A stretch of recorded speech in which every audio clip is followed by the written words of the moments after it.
Hello everyone. Let's start with the first chapter of geography. This is the small preview of the chapter so that you don't feel uncomfortable while solving the question answers.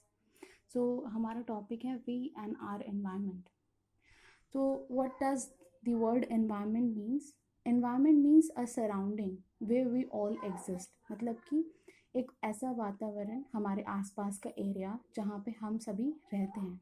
अब अगर हम कहीं पर रह रहे हैं तो हमें वहाँ पे सरवाइव करने के लिए किसी चीज़ की ज़रूरत पड़ती है जो हम अपने इन्वायरमेंट से लेते हैं. जैसे सपोज़ करो कि आपके पास कार है. अब उस कार को ड्राइव करने के लिए आपको पेट्रोल की ज़रूरत है. आप पेट्रोल कहाँ से ले रहे हो? नेचर से ले रहे हो. तो वो क्या है? पेट्रोल जो है वो एक रिसोर्स है. उसके बाद अगर हम बात करते हैं टाइप ऑफ एनवायरनमेंट की, तो जो एनवायरनमेंट होता है वो दो टाइप का होता है. एक नेचुरल एनवायरनमेंट और दूसरा man made environment. Natural environment में रिवर्स और फॉरेस्ट आते हैं. मैन मेड एनवायरनमेंट मतलब कि जो हम क्रिएट करें, ह्यूमंस क्रिएट करें अपने हिसाब से. जैसे कि एक्वेरियम. एक्वेरियम सबको पता होगा, एक आर्टिफिशियल टैंक होता है.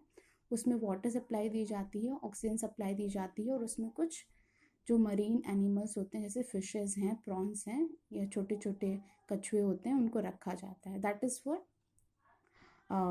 Is for decoration, ornamental purpose. Now अगर हम बात करते हैं कंपोनेंट ऑफ एनवायरनमेंट की, तो दो कंपोनेंट होते हैं. एक बायोटिक कंपोनेंट होता है, दूसरा अबायोटिक कंपोनेंट होता है. बायोटिक का मतलब होता है लिविंग, जो हमारे एनवायरनमेंट का जिंदा हिस्सा है. जैसे कि बर्ड्स हैं, उनमें जान होती है. ट्रीज़ होते हैं, उनमें जान होती है. एनिमल्स होते हैं, उनमें जान होती है. दूसरा है नॉन लिविंग हिस्सा, जैसे कि एयर है और वाटर है. ठीक है, एयर और वाटर में कोई लाइफ नहीं होती है. और ये दोनों हिस्से, एक बायोटिक कंपोनेंट दूसरा अबायोटिक कंपोनेंट, मिलके बनाते हैं एनवायरनमेंट को. अब एक टर्म आती है जिसको हम कहते हैं लिथोस्फेयर. लिथो का मतलब होता है रॉक और स्फेयर का मतलब होता है टोटल रेंज. ठीक है, तो जहाँ पर रॉक्स हों उस पूरे हिस्से को हम लिथोस्फेयर कहते हैं. उसके बाद आती है हाइड्रोस्फेयर. हाइड्रो का मतलब होता है वाटर. ठीक, तो जहाँ पर पानी हो जैसे ओशंस हैं, ठीक है, तो वो हाइड्रोस्फेयर में आता है.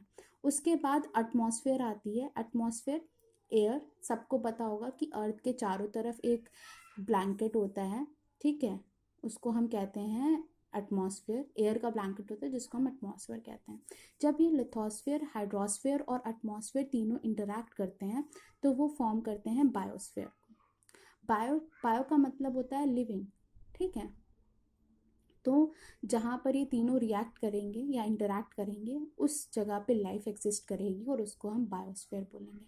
अब ह्यूमन जो था, ठीक है, पहले बहुत ही सिंपल लाइफ जाता था, फॉरेस्ट में रहता था. ठीक, उसके बाद धीरे धीरे उसने टेक्नोलॉजी डेवलप करी, उसके बाद सिटीज़ में आ गया. तो धीरे धीरे क्या हुआ, एक मेजर इश्यू रेज हुआ जो कि इन्वायरमेंटल पोल्यूशन का है.